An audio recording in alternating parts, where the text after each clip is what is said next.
TCN news मध्ये आपले स्वागत आहे. तुम्ही कोणाला मत देता? मी म्हणलं कोणाला देईल नाही, भाजपालाच मत द्या, नका तुमची योजना बंद हो. पण त्यांनी म्हणे की तुम्ही भाजपालाच करा, नाही तर तुमचं केवायसी तुमचं लाडकी बहीण योजना बंद वगैरे करण्यात येईल. आम्ही काही सांगू ना, आम्ही कुठे जाऊ नका करू असं, ते त्रासदायक होईल नंतर, असं माझं म्हणणं आहे. ह्या गोरगरीब लोकांना का त्रास देता, का धमकावत आहे तू?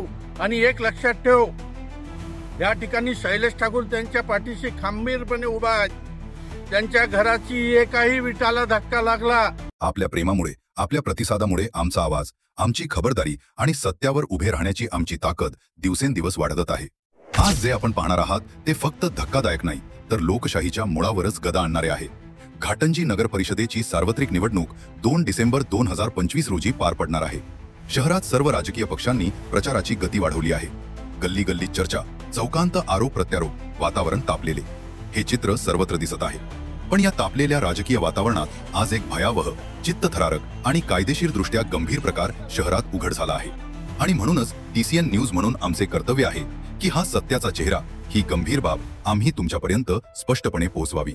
गेल्या काही दिवसांपासून संपूर्ण शहरात एक चर्चा वेगाने पसरत होती की काही अपरिचित लोक, काही स्वयंसेवी संस्थांचे कर्मचारी आणि काही स्थानिक पदाधिकारी हे शहरातील घराघरात जाऊन लोकांकडून वैयक्तिक आणि शासकीय योजनांची गोपनीय माहिती गोळा करीत आहेत. सुरुवातीला लोकांनी याकडे फारसे लक्ष दिले नाही, पण नंतर जे उघड झाले ते भयावह आहे. हे लोक फक्त माहितीच गोळा करीत नव्हते, तर ते मतदारांना सरळ सरळ धमक्या देत होते. हे लोक घराघरात जाऊन विचारतात, लाडकी बहीण योजनेत तुमच्या घरी किती लाभार्थी आहेत? प्रधानमंत्री आवास योजनेचा लाभ घेतला आहे का? घर शासकीय जागेवर आहे का? म्हणजे अतिक्रमणाचे घर आहे का? बांधकाम किती पूर्ण झाले आहे? किती हप्ते मिळाले? ही सर्व माहिती कायद्याने गोपनीय आणि शासकीय नोंदीपुरती मर्यादित असते.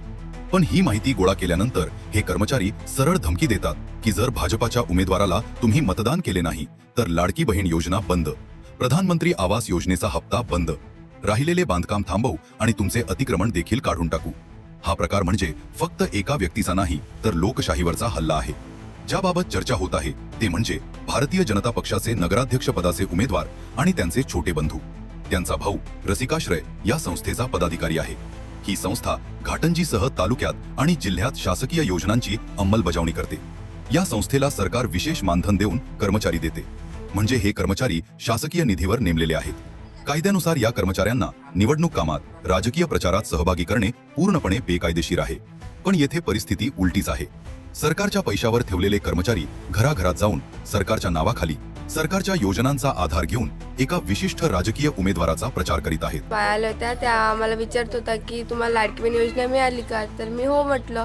पण त्यांनी मग विचारत होते की तुम्ही केवायसी केलं का? मी म्हटलं हो, नाही केलं म्हटलं. तर त्यांनी म्हणत होते की आम्ही वगैरे करून देतो. मग त्यांनी आम्हाला मतदानाबद्दल विचारत होते की तुम्ही कोणाला मतदान करता? तर आम्ही म्हटलं ते आम्हाला आम्ही सांगेल म्हटलं नंतरच. पण त्यांनी म्हणे की तुम्ही भाजपालाच करा, नाही तर तुमचं केवायसी तुमचं लाडकी बहीण योजना बंद वगैरे करण्यात येईल. त्या बाया आल्या होत्या, आम्हाला म्हणल्या का तुम्हाला लाडकी बहीण मिळते का? मी म्हणलो हो. तुम्ही कोणाला मत देता? मी म्हणलं कोणाला देईल नाही, भाजपालाच मत द्या, नका तुमची योजना बंद हो अशी म्हणलं. लाडकी बहीण मिळत आहे, त्यांना भाजपला मत द्यायचं, नाही दिलं तर तुमची लाडकी बहीण बंद होण्यात येईल. रिप्रेझेंटेशन ऑफ पीपल ऍक्ट 1951 कलम 123 नुसार मतांसाठी धमकावणे, दबाव टाकणे, सरकारी यंत्रणांचा उपयोग करणे हे भ्रष्ट प्रथांमध्ये मोडते. IPC 191C अनुसार मतदारांना धमकावणे हा दंडनीय गुन्हा आहे. मॉडेल कोड ऑफ कंडक्ट नुसार सरकारी निधीवर काम करणाऱ्या व्यक्तींना राजकीय प्रचारात सहभाग घेता येत नाही. दोष सिद्ध झाल्यास अशा संस्थांची नोंदणीही रद्द होऊ शकते. या गंभीर प्रकाराची तात्काळ दखल घेऊन माजी उपनगराध्यक्ष आणि नगराध्यक्ष पदाचे उमेदवार शैलेश ठाकूर यांनी निवडणूक निर्णय अधिकाऱ्याकडे अधिकृत तक्रार दाखल केली आहे. तक्रारीत स्पष्ट नमूद केले आहे की शासकीय योजनेचे नाव वापरले जात आहे, मतदारांना धमकावले जात आहे, कर्मचाऱ्यांचा गैरवापर होत आहे आणि स्वयंसेवी संस्थांचा राजकीय वापर केला जात आहे. तसेच त्यांनी मागणी केली आहे की संबंधित कर्मचारी, पदाधिकारी आणि संस्थांवर तात्काळ कारवाई करावी आणि दोष सिद्ध झाल्यास संस्थेची मान्यता रद्द करावी. घाटंजी नगरपालिकेची निवडणूक होऊ घातलेली आहे आणि ह्या निवडणुकीच्या दरम्यान भारतीय जनता पक्षाचा जो नगराध्यक्ष पदाचा उमेदवार आहे, या उमेदवारानं एवढ्या खालची पातळी गाठली आहे, आपल्या संस्थेवर जे सरकारी पगारावर काम करणारे कर्मचारी आहेत त्यांना घराघरापर्यंत पोहोचवणे, त्यांची माहिती घेणे की तुमच्या घरात लाडक्या बहीण योजनेचे किती लाभार्थी आहेत, तुमच्याकडे प्रधानमंत्री आवास योजनेचा लाभ तुम्ही घेतला आहेत का, तुमचं जे घर आहे ते अतिक्रमण म्हणजे शासकीय जागेवर आहेत का, अशी माहिती या कार्यकर्त्यांकडून घेता येईल. आणि त्यांना सरळ सरळ धमकवण्याचं काम होत आहे की तुम्ही भाजपाला जर मतदान केलं नाही तर तुमच्या लाडकी बहीण योजनेचे पैसे शासनाकडून बंद होईल, प्रधानमंत्री आवास योजनेचा पैसा तुम्हाला मिळणार नाही, ज्यांची घरे अतिक्रमणाच्या म्हणजे शासकीय जागेवर आहेत अशांची घरे आम्ही काढून टाकू, अशा प्रकारचे काम हा उमेदवार करत आहेत, लोकांना धमकवण्याचं काम करत आहेत. अरे मला या उमेदवाराला सांगायचं आधी त्या गजानन ढवळेला तर सांभाळतो, फार तुमच्या भारतीय जनता पक्षाची घाटंजी शहराची ऐशी तैशी करून टाकली आहे, पहिले त्याला सांभाळ तू. ह्या गोरगरीब लोकांना का त्रास देता, का धमकवत आहे तू. आणि एक लक्षात ठेव, या ठिकाणी शैलेश ठाकूर त्यांच्या पाठीशी खंबीरपणे उभा आहेत. त्यांच्या घराची एकाही विटाला धक्का लागला तर लक्षात घे, जोपर्यंत शैलेश ठाकूर या ठिकाणी आहेत तोपर्यंत माझ्या माता भगिनींना, गोरगरीब जनतेला चिंता करण्याची काहीही गोष्ट नाही.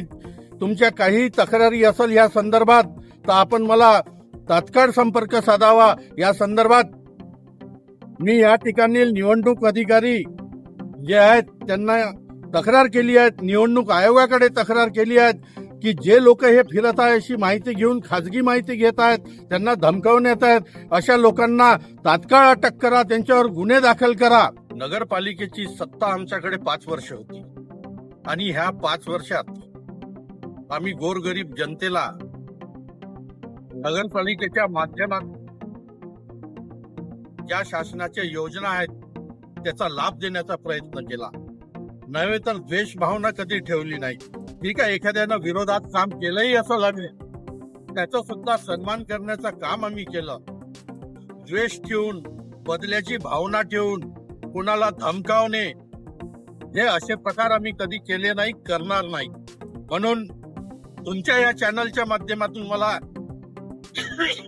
सर्व घाटंजीकरांना आवाहन करायचं आहे की असे जर लोक, चुकीचे लोक आपल्या नगरपालिकेत गेले तर हे नगरपालिकेची ऐशी तैशी कशी करेल, द्वेष भावनाने कसे वागेल हे लक्षात घ्या. निवडणूक आयोगाचे कर्तव्य आहे की मतदारांवर कोणताही दबाव आणला जाऊ नये, धमकीद्वारे मत मागणे रोखावे, शासकीय कर्मचाऱ्यांचा राजकीय वापर थांबवावा, तक्रारीची चौकशी व्हावी आणि दोषी आढळल्यास तात्काळ अटक करावी. अरे मी काय म्हणतो, ते आपल्या बाया लाडक्या बहिणीच्या भेटी घेत आहे, आता ते कशाला शूट करायला लागते तू मला सांग बरं. मला सर भाऊ ट्युशन वाल्याचा फोन आला, तिथे जा म्हणे, काय होतं त्यांनी सांगताय म्हणे की आम्ही काही सांगू ना, आम्ही कुठे जाऊ, इतकं नाही ना, पर्सनल लेवलला नका जाऊ म्हणा. उद्या त्या बाया तक्रार टाकली काय कराल तुम्ही लोक सांगा मला. तक्रार कोणाचे चेहरे थोडी दाखवताय ते, बरोबर आहे की नाही? कोणाचे त्या बायांचे चेहरे तुम्ही दाखवणार? नाही, चेहरे दाखवायचा विषय नाही दादा, मी त्यांचे चेहरे घेतलेच नाही ना. नाही, तू त्यांना म्हटलं ऐकून घे. मी त्यांच्यासोबत बोललोच नाही. जेवढे तुमचे मॅडम आहेत त्यांना विचारा, मी त्यांना एक पण शब्द नाही बोललो. त्यांनी का म्हणे तू ना व्हिडिओ काढला ना म्हणे, मी म्हटलं मॅडम मी माझं काम करतो, तुम्ही तुमचं काम करा, मी याच्या व्यतिरिक्त त्यांच्यासोबत काहीच नाही बोललो.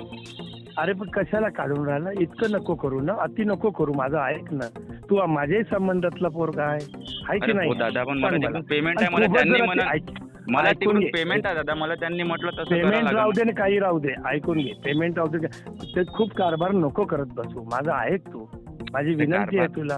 कारभार नाही ऐकून घे दादा, ऐक ना. हे बा, शेवटी काय नगराध्यक्ष म्हणून मी निवडून येणार आहे, हे वातावरण सांगत आहे सगळ्या गावातलं. मान्य आहे तुला? मस्त जोक मारा रे, या हस रे हलकट हस. नका करू असं, ते त्रासदायक होईल नंतर. असं माझं म्हणणं आहे. पहा, शेवटी तुम्ही तुमचा निर्णय, तुम्ही स्वतंत्र आहात. मी माझे काही तुम्ही पगारी नोकर नाहीये. मी तुमच्या पण एक मॅडम संबंध समोर म्हणून- लागेच तर येतो, त्यांना विचारा. मी त्यांचे व्हिडिओ घेतलेच नाही दादा. मी तिथं जे चालू होतं म्हणजे त्यांनी जे म्हणे बा का भाजपला तुम्ही मतदान करा, लाडकी बहीण बंद वगैरे होते, मी त्याच्यासाठी मला फोन आला तिथून का असं म्हणताय म्हणे. नाही तसं वगैरे काही म्हणत मला नाही. दादा 2-3 जणांचे फोन आले ना, त्याच्यामुळे आले मी. नाही तर मी नाही. कशाला तुमच्या मागे येणार होतो, तुम्ही सांगा. नको जाऊ, नको करू, एवढं तुला सांगतो. बाकी मी काही बोलत नाही. ठीक आहे. TCN न्यूज म्हणून आमचे निवडणूक निर्णय अधिकाऱ्यांना आवाहन आहे की या प्रकाराची तात्काळ सखोल चौकशी करा, निवडणुकीची शुचिता राखा आणि लोकशाहीचे रक्षण करा. मित्रांनो, लोकशाही ही मतदारांची आहे. सरकार, सत्ता, योजना हे सर्व तुमच्यासाठी आहे. कोणीतरी योजना बंद करू म्हणाले म्हणून तुमचे अधिकार जात नाहीत. कोणीतरी धमकी दिली म्हणून तुमचे मत बदलायला नको. मतदान हा तुमचा हक्क आहे, तो तुमच्या मनाने करा, भीतीने नाही. आमचे हे व्हिडिओ आपणापर्यंत योग्य वेळेत, सत्यतेने, धैर्याने पोहोचत आहेत याचा आम्हाला अभिमान आहे. आपली साथ, आपला विश्वास आमची ताकद आहे. जर हा व्हिडिओ आपणास आवडला असेल तर चॅनलला सबस्क्राईब करा, व्हिडिओला लाईक करा, जास्तीत जास्त शेअर करा. घाटंजी नगरपालिका निवडणूक 2025 संदर्भातील नवीन अपडेट्स, सत्य बातम्या आणि प्रामाणिक विश्लेषण TCN आपल्यापर्यंत सतत पोहोचवत राहील. आपण साथ द्या. आम्ही सत्याची बाजू तुमच्यापर्यंत निडरपणे पोहोचवत राहू आणि लोकशाहीचे रक्षण करू. धन्यवाद. जय हिंद.